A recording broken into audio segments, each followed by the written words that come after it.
सुप्रभात दोस्तों। आज हम छठी कक्षा का हिंदी विषय का पहला पाठ, जो पहली इकाई का पहला पाठ है, जिसका नाम शेर है, वो सीखने वाले हैं। दोस्तों, यह एक चित्र पाठ है। इस पाठ के 4 विभाग हैं। पहला विभाग है बस स्थानक, दूसरा विभाग है बंदरगाह, तीसरा विभाग है हवाई अड्डा, तो चौथा विभाग है रेल स्थानक। आज हम बस स्थानक के बारे में जानकारी प्राप्त करने वाले हैं और बंदरगाह, हवाई अड्डा और रेल स्थानक के बारे में हम अगले तासिका में चर्चा करने वाले हैं।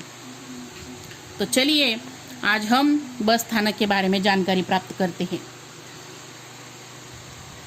दोस्तों, आपके सामने बस स्थानक का चित्र आपको दिखाई दे रहा होगा। इस चित्र के बारे में पहले हम चर्चा करते हैं। आप सब इस चित्र को गौर से देखिए। क्या क्या दिखाई दे रहा है आपको इस चित्र में? बस स्थानक में कई सारे लोग यात्रा करने के लिए आ जा रहे हैं। कहीं और गांव के लोग हैं तो कहीं और शहर के लोग हैं। कुछ बूढ़े हैं तो कुछ बच्चे हैं। चित्र में आपको क्या क्या दिखाई दे रहा है? कौन कौन सी सुविधाएं बस स्थानक पर होती है? बस स्थानक का वातावरण आपको कैसे दिखाई दे रहा है? यह आपने अनुभव यात्रा करते समय लिया ही होगा। तो चलिए अब शुरू करते हैं। बस स्थानक पर कुल मिला के 3 बस खड़ी दिखाई दे रही है। बस जहाँ पर खड़ी रहती है उसे पलाट कहते हैं। चित्र में देखिए आप, कुल मिला के 3 पलाट आपके सामने दिखाई दे रहे होंगे। पलाट क्रमांक 1, पलाट क्रमांक 2 और पलाट क्रमांक 3। पलाट क्रमांक 1 पर कोई बस आकर खड़ी नहीं हुई है। पलाट क्रमांक 2 पर बस आकर खड़ी है मगर उसमें कोई चालक नहीं दिखाई दे रहा है। और पलाट क्रमांक 3 की जो बस है वो यात्रियों को ले जाने के लिए तैयार है। आपको चित्र में यह सब दिखाई दिया होगा। उस बस में चालक यानी कि ड्राइवर और वाहक यानी कि कंडक्टर दोनों ही यात्रियों को बस जाने की सूचनाएं दे रहे हैं।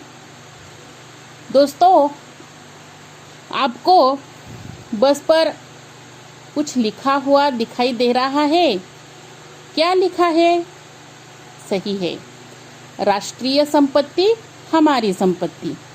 यानी कि यह जो बस होती है यह हमारे देश की धरोहर है, जो हमारी सुविधाओं के लिए उपलब्ध है। इसलिए हमें इस बस का इस्तेमाल करते समय कुछ नियमों का पालन भी करना होगा, जैसे कि कतार में बस में चढ़ना, उतरना, बस की साफ सफाई करना आदि। दोस्तों, इस बस स्थानक पर आपको कौन कौन सी सुविधाएं दिखाई दे रही है? आपको चित्र में एक कोने में दिखाई दे रहा होगा कि बस स्थानक पर यात्रियों के लिए पीने का पानी उपलब्ध किया गया है। यानी कि बस स्थानक पर पीने के पानी की सुविधाएं उपलब्ध हैं। और बाईं ओर स्वच्छता गृह दिखाई दे रहा है। बस स्थानक का वातावरण साफ सुथरा दिखाई दे रहा है, क्योंकि आपको बस स्थानक पर कूड़ादान भी दिखाई दे रहा होगा। बस स्थानक के प्रवेश द्वार के ऊपर एक शुभकामना लिखी हुई दिखाई दे रही है। कौन सी है वह शुभकामना? सही है, आपकी यात्रा सुखद हो, यानी कि आपका जो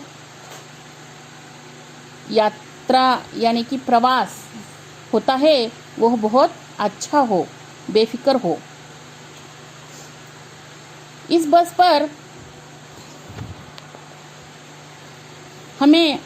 स्थानक पर हमें कुछ लोग चीज़ें बेचने और खरीदने का काम करते हुए दिखाई दे रहे हैं।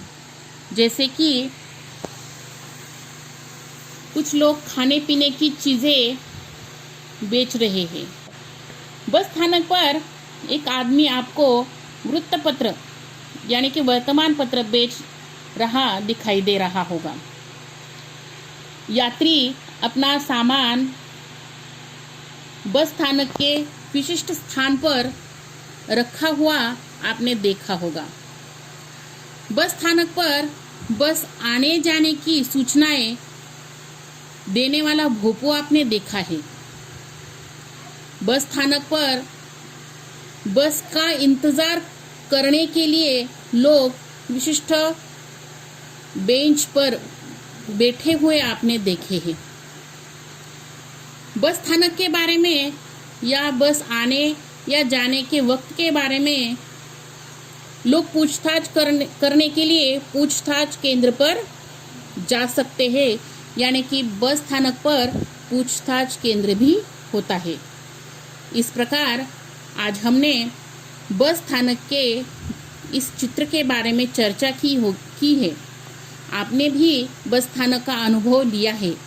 तो बच्चों, आज हम बस स्थानक की जानकारी प्राप्त करते हुए आप बस स्थानक के बारे में 10 या 20 पंक्तियों में जानकारी लिखने का स्वाध्याय भी पूरा करेंगे। कल हम बंदरगाह के बारे में जानकारी प्राप्त करेंगे।